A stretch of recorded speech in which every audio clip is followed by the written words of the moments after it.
Alright, this is another one from my special Coronapocalypse readings, and this one is a very old edition of FM 21-76, which is the General Survival Manual. Now, there are updated editions to this. This one is from 1957, but part of the reason I like looking at these books pre-GPSs and stuff is, given that stuff goes out, all the information is still relevant. Whereas the newer ones, there's some of the stuff that is not going to be applicable.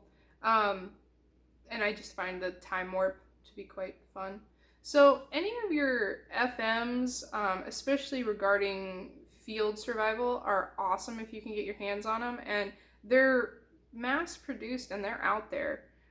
So I'm just going to review like some of the chapters in this. So this is your basic how to become a good soldier kind of guides. That's what all the FMs are. They're just field manuals. So this one is specifically on survival. So most soldiers won't do all of this stuff. This is like your super hula guys, or like people that just want to go above and beyond, learn this stuff. So like the section 1 is just kind of a general introduction, individual and group survival, health first aid, navigation. There's a lot of old school map reading information in these. Then it has a whole chapter on water, finding water, chapter on food, chapter on fire making and cooking, chapter on cold weather, jungles, deserts, at sea, and hazards.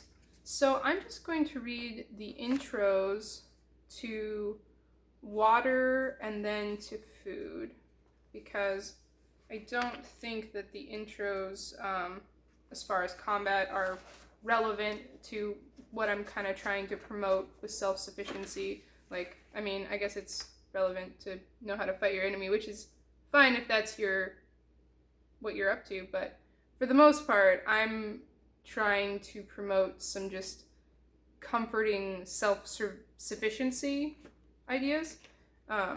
So water. Chapter 3, page 47. Your greatest need. The Greek philosopher Miletus was obviously thinking of survival when he declared, "The first of things is water." He couldn't have been more correct. Without water, your chances of living are nil, and all the food in the area means nothing. This is especially true in hot climates where you sweat a lot. Even in cold weather, your body needs at least 2 quarts of water each day. Any lesser amount reduces your efficiency. Learn to use your water intelligently. Where water is scarce, drink sparingly.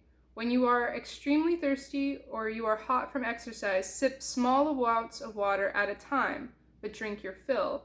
By all means, don't drink urine. The waste material in it will make you sick. Purify all water, if at all possible. Drinking impure water is dangerous. No matter how overpowering your thirst may seem, don't drink impure water. You are inviting disaster. One of the worst hazards to survival is waterborne diseases. Impure water teems with disease organisms. Purify all your water, either by boiling for at least 1 minute or using purification tablets. Some diseases you may contract by drinking impure water include, and it goes to an extended list. So that's the intro on water, and you can see it's a very practical thing. It's written in a very straightforward way. I don't know if it's actually standard or if it's just a thing everyone says, but there's a mentality in the Army that if you're not explaining it to the level a 3rd grader could understand, you're not explaining it well enough. And so I think most people with a standard reading level can understand the FMs in general. At least that's the intent. Maybe not quite 3rd grade, but I mean, I guess it depends on the 3rd grader. So chapter 4, food, page 62. You needn't starve. It takes little reasoning to recognize that the second of things is food. This is especially true during a survival episode when you need every ounce of energy and endurance that you can muster. Men have been known to live for more than a month without food, but unless you are in extreme circumstances, there is little need to be deprived of something to eat. Nature can be your provider if you know how to use her. Apply the following rules as soon as you realize that you are isolated. Inventory your rations and water. Estimate the length of time you will be on your own. Divide your food 2/3 for the first half of your isolation and 1/3 for the second half. Avoid dry, starchy, and highly flavored foods and meats if you have less than 1 quart of water each day. Remember, eating makes you thirsty. Eat food in high carbohydrates, hard candy, fruit bars. Keep strenuous work to a minimum. The less you work, the less food and water you require. Eat regularly if possible. Don't nibble. Plan 1 good meal a day and cook it if you can. Cooking makes food safer, more digestible, and palatable. Also, the time you spend cooking will give you a rest period. Always be on the lookout for wild food. Within a few exceptions, everything you see that walks, crawls, swims, and grows in the soil is edible. Learn to live off the land. General, vegetable foods. Experts estimate that about 300,000 classified plants grow on the Earth's surface, including many which, that can't be right. Maybe I'm pronouncing it wrong.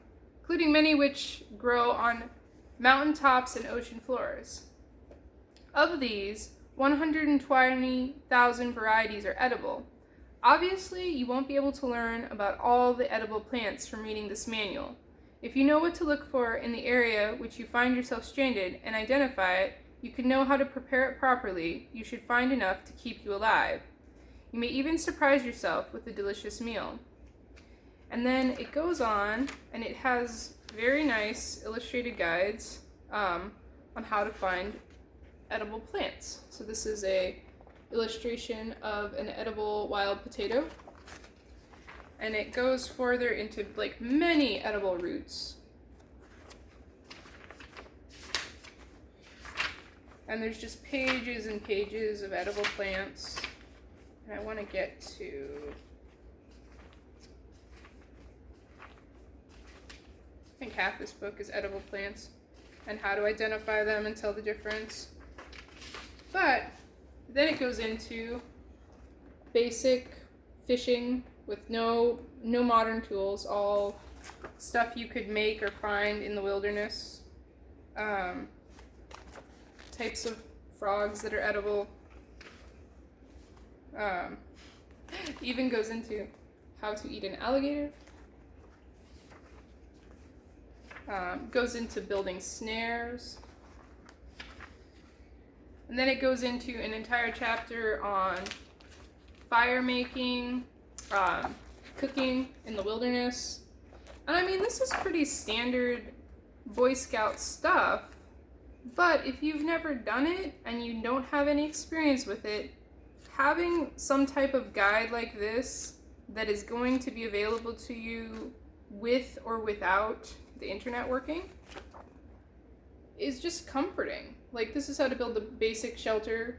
Like, that's a lean-to shelter, and that stuff, I mean, trying a little bit of it, doing a little bit, even if you do it really badly, like going out and building a fire and just knowing that you can will so intensely increase your confidence. So will killing something and eating it.